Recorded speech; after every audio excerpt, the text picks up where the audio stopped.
Hello, everyone, and welcome back to English Talk Studio, the podcast where we make learning English feel natural and enjoyable. I am Emma. And I am Jake. It is so wonderful to be here with you today, Emma. How are you doing? I am really good, thank you. A little distracted, I have to say, because I had a phone call this morning that did not go the way I planned. Oh no, what happened? Nothing bad. It was just a call with a new client, and everything was going perfectly, and then suddenly the line went strange, and I could not hear properly, and I completely froze. I did not know what to say in that moment. That is such a familiar feeling. You are in the middle of a call, something goes wrong, and your brain just goes blank. Exactly. And it actually made me think this is something so many of our listeners deal with every single day. Phone calls in English are stressful, video meetings in English are stressful, and nobody really teaches you the specific phrases you need. Which is exactly why today we are talking about English for phone calls and video meetings, the real phrases, the ones that actually come up, the ones that help you sound confident and professional no matter what happens. Yes, we are going to cover how to start a call, how to handle technical problems, how to ask someone to slow down or repeat themselves, how to take a message, and how to end a call politely. This is one of the most practical things we have ever covered on this podcast. Almost every English learner at some point has a phone call or a video meeting in English, and it is a very different experience from a face-to-face conversation. Very different. On a phone call, you cannot see the person's face. You cannot use body language. If you miss something, you have to ask again, and that can feel embarrassing. But it does not have to be. Before we dive in, we have a small but very important request for all of you. Yes, if you are enjoying English Talk Studio, please hit that like button right now. It takes 1 second and it helps so many more people find our podcast. Every like truly makes a difference. And if you are new here, welcome. We are so glad you found us. Please subscribe so you never miss a new episode. We come out every week with fresh, practical English just for you. And please leave us a comment below. We read every single one. Tell us where you are in the world and what topics you want us to cover next. We love hearing from you more than you know. We really do. Okay, Emma, let us start at the very beginning of a phone call. You pick up the phone, someone calls you. What do you say? So this depends on whether it is a professional call or a personal call. For a personal call, you can simply say, "Hello," or "Hi, this is Emma." Very casual and easy. But for a professional or work call, you want to sound a little more polished. You might say, "Hello, Emma speaking," or "Good morning, this is Emma from English Talk Studio. How can I help you?" I love "Hello, Emma speaking." It is short, clear, and professional. The person on the other end immediately knows they have reached the right person. Exactly. And if you are making the call, not receiving it, you start differently. You say, "Hi, this is Emma calling from English Talk Studio. Could I speak with Jake, please?" Or, "Good afternoon, my name is Emma. I am calling about our meeting tomorrow." The phrase "I am calling about" is so useful. It tells the other person immediately why you are calling. It saves everyone time and it sounds very natural. Yes. Compare that to just saying, "Hello, I want to talk about something." The second version sounds unsure. "I am calling about" gives you confidence before you even get to the point. Now let us talk about a phrase that confuses many learners. Hold on, please, or could you hold for a moment? What does it mean to put someone on hold? To put someone on hold means you ask them to wait while you do something. Maybe you need to check information. Maybe someone important just walked into your office. Maybe you need a few seconds to find a document. You say, "Could you hold for just a moment?" Or, "Would you mind holding for a second? I'll be right with you." And on the other side, if someone puts you on hold, they might say, "Thank you for holding," or "Sorry to keep you waiting." And you say, "No problem at all," or "Of course, take your time." These are such small phrases, but they make the whole experience feel smooth and polite. Now, Jake, what about when you cannot hear someone properly? This happens all the time, especially on mobile phones or when someone has a bad connection. Yes, and this is the moment a lot of learners freeze. They do not know what to say, so they just say yes, yes, yes, even if they did not understand. And that creates a much bigger problem later. Do not do that, please, learners. Do not pretend you understood when you did not. There are very polite and normal ways to ask someone to repeat themselves. You can say, "I am sorry. Could you say that again?" Or, "I am sorry. I didn't quite catch that. Could you repeat it?" Or even, sorry, the line is not great on my end. Could you say that one more time? I love the phrase, I did not quite catch that. It is so natural. Native speakers say it all the time. It does not mean your English is weak. It just means the connection was bad or they were speaking quickly. Anyone might say it. And you can even be specific. Sorry, I caught the first part, but I missed the last bit. Could you say that last part again? This actually shows the person you were listening carefully. It sounds very professional. What about when someone is speaking too fast? This is very common for learners, especially when the other person is a native speaker who just talks at full speed without thinking. There is a wonderful phrase for this. Could you slow down a little, please? I want to make sure I understand correctly. Most people will slow down immediately, and they will not be offended at all. In fact, they will appreciate that you are taking the conversation seriously. You can also say, I am sorry, English is not my first language. Could you speak a little more slowly? People respond to this with so much kindness. Almost everyone. They will slow down, they will speak more clearly, and they will be patient with you. And here is something important for learners to remember. Asking for clarification is not a sign of weakness. It is a sign of professionalism. It means you care about getting things right. Absolutely. Okay, now let us talk about taking a message. This is very important for work situations. If you answer the phone and the person is calling for someone who is not available, you need to take a message. You might say, I am afraid Jake is not available at the moment. Can I take a message? Or, Jake is in a meeting right now. Would you like to leave a message for him? And the caller might say, yes, please. Could you let him know that Maria called? And I will say, of course. Could I take your number as well?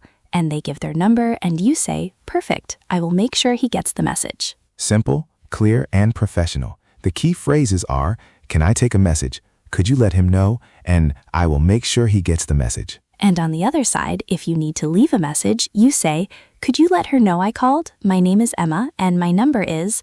Oh, and a useful phrase, could you ask her to call me back when she gets a chance? Call me back means to phone you again in return. Now, let us move to video meetings because they have their own special challenges. Emma, have you ever had a technical problem in a video meeting? Have I ever had a technical problem? Jake, I once joined a very important video call and did not realize my camera was off for the first 10 minutes. I was just a black square with a name underneath it. I had no idea.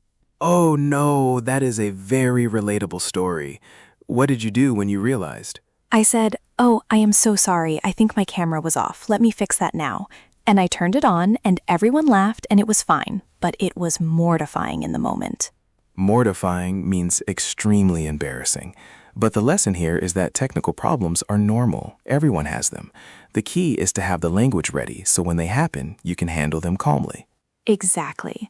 So here are the key phrases for technical problems in video meetings.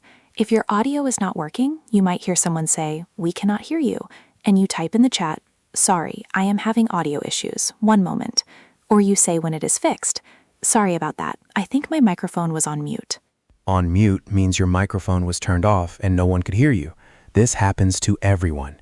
Every single person who has ever been in a video meeting has been on mute by accident at least once. It is practically a rite of passage. A rite of passage means something almost everyone goes through. Very funny and very true. Other useful phrases for technical issues are, I am sorry, you are breaking up. Can you hear me now? Breaking up means the connection is unstable and the voice sounds choppy and interrupted. Or, I think we have a bad connection. Could you try turning your video off? Sometimes turning video off improves the audio because it uses less internet data, and everyone understands this. It is a very normal thing to suggest. And if someone's screen share is not working, you might say, I cannot see your screen. Are you sharing? Or, the screen share seems to have frozen. Could you try again? These are completely normal things to say, and people say them in every video meeting everywhere in the world.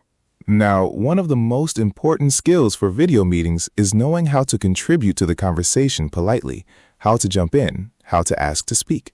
Yes, this is especially tricky in a group video meeting where many people are talking. You do not want to interrupt rudely, but you also do not want to sit there silently the whole time. The best way to signal you want to speak is to say, could I just add something here? Or, if I could just come in for a second? Or, I wanted to mention something about that point. These phrases are polite ways of saying, I have something to say, please let me speak. They are not aggressive, they do not cut people off rudely, they are professional and natural. And if you accidentally speak at the same time as someone else, you say, "Oh, sorry, please go ahead," or "after you." Very simple, very polite, and the other person will always appreciate it. Now let us talk about how to end a phone call or a video meeting, because so many learners find this awkward too. You want to wrap up, but you are not sure how to do it without sounding rude. The key is to give a signal that the call is ending. You don't just hang up. You say something like, "Well, I think that covers everything," or "I think we have everything we need." Those phrases signal to the other person that you are getting ready to say goodbye. Then you can say, "It was great talking with you," or "Thanks so much for your time," or "I appreciate you calling," and then "Have a great day," or "Talk soon," or "Speak again soon." And the other person will respond with, "You too," or "Thanks, bye," or "Take care." Short, warm, and clear. The call ends naturally without anyone feeling cut off. One thing I love to say at the end of a work call is, "I will follow up by email." This means you will send an email after the call to confirm what was discussed. It sounds very organized and professional. It is a great habit, too.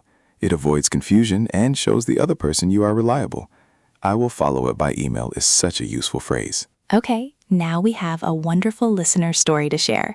We love this part of the show. We really do. This one comes from Diego in Colombia.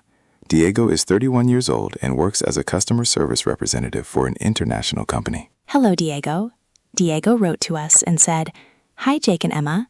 My job requires me to answer phone calls in English every day. When I started, I was terrified. My heart would race every time the phone rang.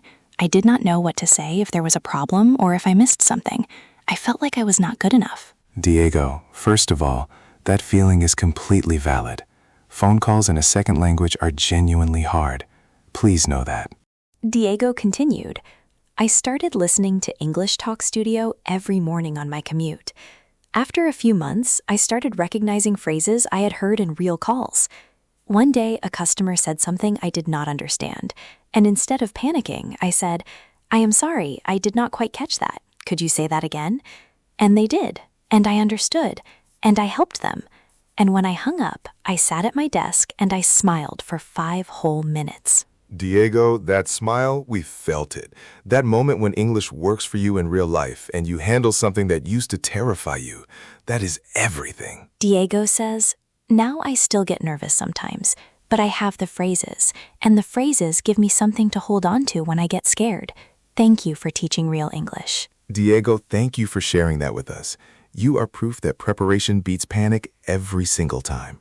We are so proud of you. And listeners, Diego said something so important. The phrases give me something to hold on to when I get scared. That is exactly why we do this.